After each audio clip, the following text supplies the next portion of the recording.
भाजपा नेता अशोक तंवर हमारे साथ हैं, इनसे हम बात करते हैं। जो नेता बार बार पार्टियां बदलता है कि उसमें लोगों का विश्वास जो है वैसे ही कम होता जाता है। भाई तुम्हारा विश्वास देख लेंगे, तुम्हारा अगर नोटा से ऊपर यहाँ भी वोट आ जाए तो देख लेना। पहले जो वोट आए थे, देखिए किसी के ऊपर भी आरोप लगाना बहुत आसान होता है। अपने गिरेबान में जा कर के देख ले, पूरा हरियाणा जानता है।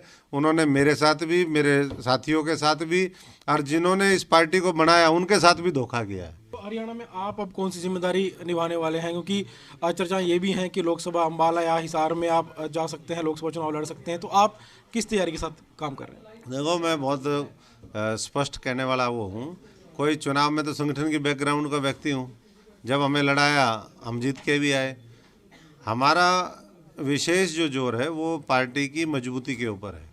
बाकी पार्टी जहाँ लड़ाएगी, नहीं लड़ाएगी, कब लड़ाएगी, कौन सा चुनाव लड़ाएगी, ये पार्टी के ऊपर है। हम पूरे समर्पित भाव से, 100% से ज़्यादा भाव से जहाँ भी मैं जाता हूँ खुल करके अपनी बात रखते हैं और पूरे समर्पण के साथ जाते हैं। ये किंतु परंतु वाला अपना मामला नहीं कांग्रेस की होता। अगर बात करें तो गुटबाजी पहले भी ऐसी बातें सामने आती थी, वो अब भी आ रही है कि कुमारी सैलजा अलग काम कर रही हैं, हुड्डा साहब अलग काम कर रहे हैं, रणदीप सुरजेवाला अलग काम कर रहे हैं। आपके समय भी बातें थी, तो अब जो वर्तमान में चल रहा है कि अलग अलग कार्यक्रम दोनों लोगों के चल रहे हैं, क्या कहेंगे? कांग्रेस खत्म हो चुकी है। जैसे कृष्ण ने अर्जुन को कहा ना कि धनुष उठाओ, ये पूरी नारायणी सेवा सेना जो थी उसके सामने वो जो थे सारे बोले मैं मार चुका हूँ, तुम्हें सिर्फ धनुष उठाना है। तो 2024 के चुनाव में लोगों ने सिर्फ वोट देने हैं। ये तो मरे हुए हैं पहले ही। ये कहाँ जिंदा है? जिसकी सोच खराब हो चुकी हो, जो एक साथ बैठते ना हो, जहाँ प्यार प्रेम ना हो, जहाँ अनुशासन ना हो, जहाँ देश के प्रति भाव ही ना हो, बस यही भाव हो, हाँ भाई हम कैसे लूटे। और फिर भी जो है मुझे नहीं पता 10 साल से बाहर कैसे हैं ये।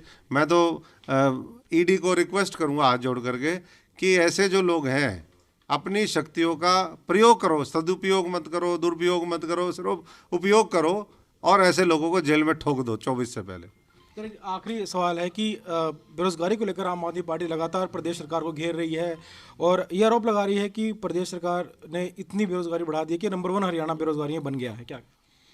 देखिए, नंबर 1 के जो आंकड़े दे रहे हैं, पहले तो इनको थोड़ा सा बैठना चाहिए सत्ता और विपक्ष को। इसके ऊपर एक वर्कशॉप होनी चाहिए, क्योंकि सत्ता पक्ष कुछ कहता है, विपक्ष कुछ कहता है।